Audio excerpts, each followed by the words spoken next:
Para nabi datang ke dunia, mereka berkata kepada umatnya, wahai manusia, kami ucapkan selamat kepada kalian. Teruslah kalian bekerja, teruslah usaha pada bidang masing-masing. Kami datang beritahukan kepada kalian, membawa untuk kalian satu usaha. Jika kalian melakukan usaha yang kami bawa ini bersamaan dengan usaha yang kalian buat, maka kalian tetap akan mendapatkan manfaat hasil dari usaha kalian, dan lebih dari itu kalian akan mendapatkan Allah Subhanahu wa ta'ala. Hadirin sekalian, hari ini manusia dia usaha, berdagang, membuka toko, tapi dia tidak membawa serta Allah yang menjalankan tokonya. Yang menjalankan toko Allah Subhanahu wa ta'ala.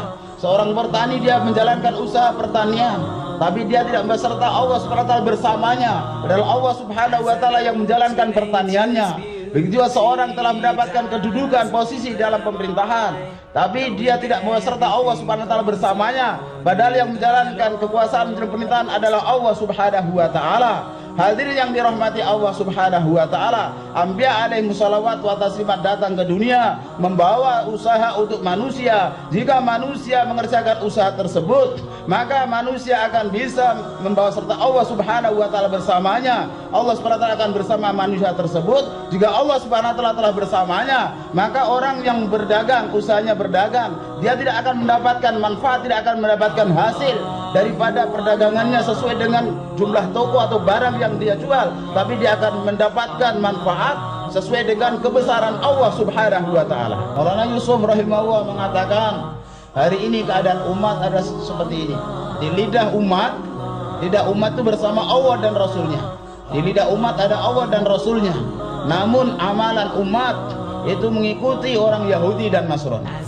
Itulah yang menyebabkan hari ini umat dalam kehinaan.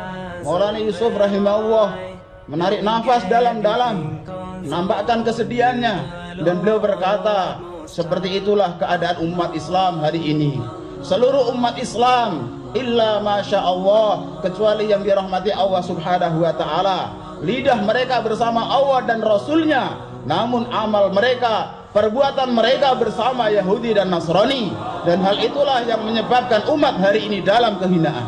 Agar iman yang masih ada di dalam lidah, iman yang hanya ada di telinga, iman yang ada di otak, ini masuk ke dalam hati kita. Untuk itulah usaha dakwah ini dibuat. Selama kalimat ini hanya ada di lidah kita, hanya di telinga kita, hanya di otak kita, belum masuk ke dalam hati kita, selama itu kita akan terus dihinakan. Selama itu kita akan terus terjerumus dalam kehinaan. Kudrat Allah tidak bersama orang yang memiliki iman hanya di lidahnya, atau iman hanya di telinganya, atau iman yang ada di otaknya saja. Kudrat Allah bersama orang yang iman telah masuk ke dalam hatinya. Pada saat iman telah masuk ke dalam tempatnya yang asli, maka pada saat itu Allah Subhanahu wa ta'ala akan menampakkan kekuatan kalimah itu. Hadirin yang dirahmati Allah Subhanahu wa ta'ala, seperti seorang dia mendengar bahwa peluru memiliki kekuatan yang hebat. Peluru bisa membunuh harimau, bisa membunuh manusia, bisa membunuh singa, bisa membunuh binatang yang besar-besar. Maka setelah dia mendengar kehebatan peluru, orang tersebut pergi ke toko tempat dijual belinya peluru. Dia membeli peluru. Kemudian dia kembali, dia lemparkan dengan tangannya peluru tersebut, dia lemparkan ke seekor ayam. Setelah dilemparkan, ayam tadi tidak mati. Maka dia heran, orang-orang bohong, katanya peluru bisa membunuh manusia, bisa membunuh hewan, bisa membunuh singa, bisa membunuh harimau, tapi ini anak ayam pun nggak mati. Maka dia berkata kepada orang, katanya peluru punya kekuatan, bisa membunuh harimau, bisa bunuh hewan, bisa bunuh manusia, tapi saya lemparkan, saya arahkan kepada seekor ayam pun tidak mati. Maka orang yang ditanya tadi tanya, bagaimana kamu menggunakannya? Dia pun menjelaskan, saya lempar dengan tangan saya. Maka orang tadi menjelaskan bahwa kekuatan peluru itu akan nampak apabila kamu meletakkannya pada tempatnya. Ketapel tangan itu bukan tempatnya, tempatnya adalah di pistol. Maka apabila kamu letakkan di dalam pistol, kemudian kamu tarik pelatuknya, baru kamu akan lihat kekuatan yang ada di dalam peluru tersebut.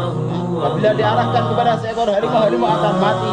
Diarahkan kepada manusia, manusia akan mati. Hadirin yang dirahmati Allah Subhanahu wa ta'ala, demikian juga nilai ataupun kekuatan kalimah. Pada saat kalimah itu masuk ke dalam hati kita. Jadi tempat kalimah bukan di lidah, bukan di otak, tapi tempat kalimah sebenarnya adalah hati manusia. Pada saat kalimah itu berada pada posisinya, pada tempatnya, pada saat itu Allah Subhanahu wa Ta'ala akan menampakkan kekuatan yang ada dalam kalimah tersebut. Allah Subhanahu wa Ta'ala telah meletakkan di dalam kalimat ini satu power, satu kekuatan yang lebih hebat, lebih dahsyat daripada kekuatan langit dan bumi, hadirin sekalian. Beliau katakan bahwa apabila langit ini semuanya terbuat daripada besi, dibuat seperti cincin, kemudian kalimah tadi diletakkan di atasnya, maka semua langit ini akan hancur. Mengapa? Karena di dalam langit yang dibuat, kalau dibuat lingkaran yang terbuat dari besi, itu di dalamnya hanya ada kekuatan makhluk. Di dalamnya hanya ada kekuatan makhluk, sedangkan di dalam kalimat ini ada kekuatan Allah Subhanahu wa Ta'ala.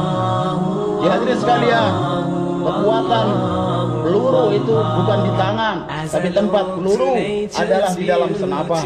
Jika dia diletakkan di dalam tempatnya, baru kehebatannya, kekuatannya akan kelihatan.